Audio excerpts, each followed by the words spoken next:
What's up everybody, Mike Lazarecki here, and today we're talking about this guy, the Tamron 70-180 F2.8 E-mount lens for the Sony full-frame mirrorless lineup. Let's get into it. Also, by the way, as I'm sure you've noticed, I'm not in my usual basement studio.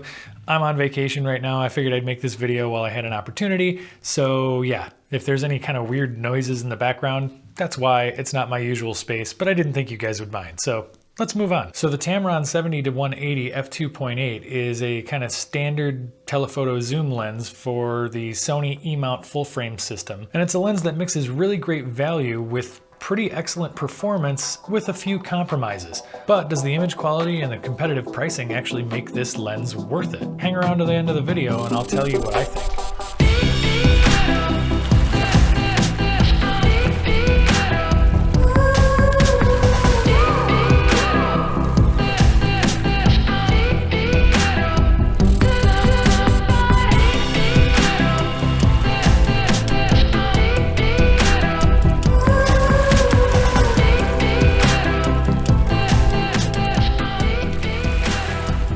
Tamron 70-180 F2.8 is a fairly new entry into the market. Tamron's been making some pretty great lenses lately for the E-mount system, and this is sort of the third lens in that lineup. They have the 17-28 F2.8, the 28-75 F2.8, and now the 70-180 F2.8, all of which are competitively priced and pack a pretty good performance bang for your buck. So the upside, the Tamron 70-180 2.8 offers almost all of the same benefits as the Sony G Master 70-200 f2.8.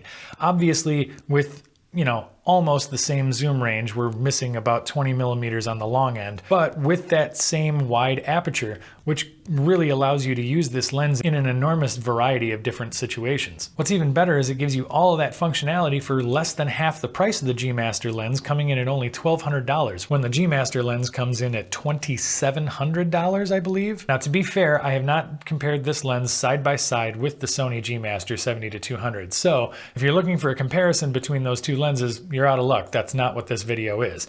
I did, however, in a couple of situations, compare it to my Canon 70-200 f4 lens, which I adapt to the Sony system pretty often, and I'll explain that in a few minutes. But coming in at half the price of the G Master lens, with all of these features and benefits built right into it, it was a pretty quick head turner for me. Now, I've been shooting on this lens for a little over 3 weeks, so I wanted to make this video so I could kind of tell you guys what I found so far.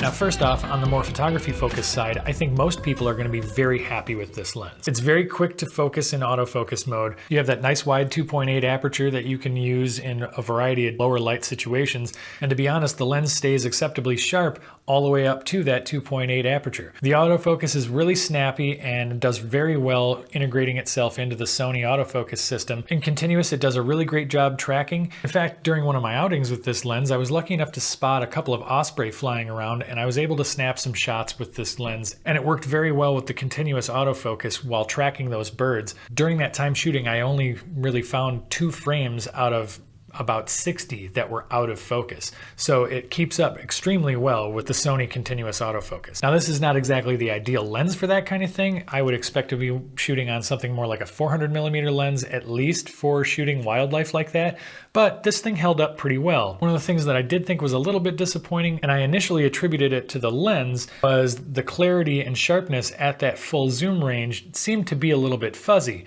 And this is when I started comparing it to the Canon 70-200 f4. That has been a long trusted lens for me, so I started doing some comparison shots with it, and I found that actually that loss in clarity was not due to the lens at its full zoom range, but due to the ND filter that I was using at the time, causing some kind of odd diffraction that I wasn't expecting to see at that point. Once I removed that filter and compensated for that exposure change in camera, I got sharp images from both the Canon and the Tamron. So, to be honest with you, if I have to tell you which one's sharper, I could almost not tell you. So comparing this to a Canon L lens, they're pretty acceptably equal as far as sharpness goes. Another feature that I tested out with this lens over the course of the past few weeks was the eye autofocus, which does seem to work very well with people. I haven't had a chance to test it out with animals, but I assume that based on the fact that it seems to work with people, it will probably work all right with animals as well. Now on the video side, I wasn't really sure I was going to like this lens for video until I started using it. It normally wouldn't be a zoom range that I would use a lot for video. However, when combining this lens with the autofocus capabilities in video mode on the Sony cameras, it is actually a dream to work with. This lens does as well or better than any of the Sony lenses that I have as far as continuous autofocus and how it tracks people. It focuses smoothly, it doesn't seem to hunt, and it does a really great job locking onto a subject and following them throughout the shot. Even in S&Q mode, at 120 frames a second, it was able to lock onto my buddy Zach's face and track him throughout this shot. For video, the autofocus is very smooth on this lens. It seems to ease into things really nicely, and it doesn't seem to hunt very much. It also doesn't do that quick snap in or out of focus or bounce around at all. It really does a great job with tracking a subject. So on the downside, if you're a person like me who does enjoy using manual focus from time to time when shooting video, this lens does get a little bit frustrating for two reasons specifically. The first of those two problems is a common problem in newer lenses, and that is that it's a focus by wire focus ring. Being electronically based like this, it's not linear, so you don't have the ability to use muscle memory to go back to that same spot in focus every time. When you change the speed of your focus pull, it changes how fast and how far it focuses every time, and it's not consistent. So manual focus is extremely challenging on this lens, more so than anything I've used previously, and maybe the most challenging electronic manual focus that I've ever used. It can be very tricky, and it's very touchy to the speed at which you turn that ring. So if you're trying to use this for manual focus, I would not recommend it. It is very, very finicky. The second issue that I've found with this lens as far as using it for manual focus is the fact that the focus ring and the zoom ring are flip-flopped as far as what I believe to be kind of standard on a zoom lens. So your zoom lens normally would have the zoom ring toward the back or toward the body of the camera, and your manual focus ring further out toward the end of the barrel on the lens. This makes it easy to remember since this is kind of the way that most lenses seem to be, and you don't have to really look for either one of those rings. On this lens, it's reversed. Your zoom ring is further toward the end of the barrel of the lens, and your focus ring is closer to the body of the camera. This is not normal. So it takes some getting used to as far as where you're going to put your hand to pull focus. I have found myself trying to zoom by accident rather than pulling focus on multiple occasions using this lens. Now to wrap this up, I think that the color reproduction is really great coming through this lens. The image quality is fantastic with very little chromatic aberration or artifacting, and overall a very pleasing user experience. It's weather sealed, it feels pretty robust in the hand. Aside from the fact that the materials don't feel super premium, it does feel pretty well built.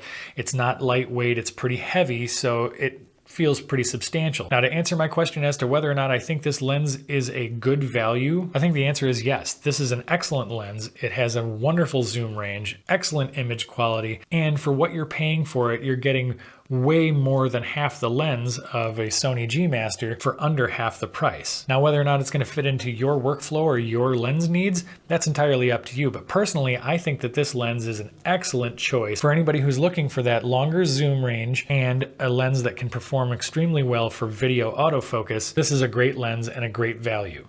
Now, as a side note, if you guys dig the music that I've been using for my B-roll sequences and are wondering where I get that stuff, the answer is soundstripe.com. And now I've teamed up with Soundstripe to bring you guys an exclusive 10% off coupon. So if you're looking for awesome music for any of your video projects, head over to soundstripe.com and use coupon code MLAZ10 at checkout for 10% off your first purchase. Now, as always, I hope you guys enjoyed this video. If you did, do me a favor and hit that thumbs up and consider subscribing if you haven't already. And I will see you guys next week.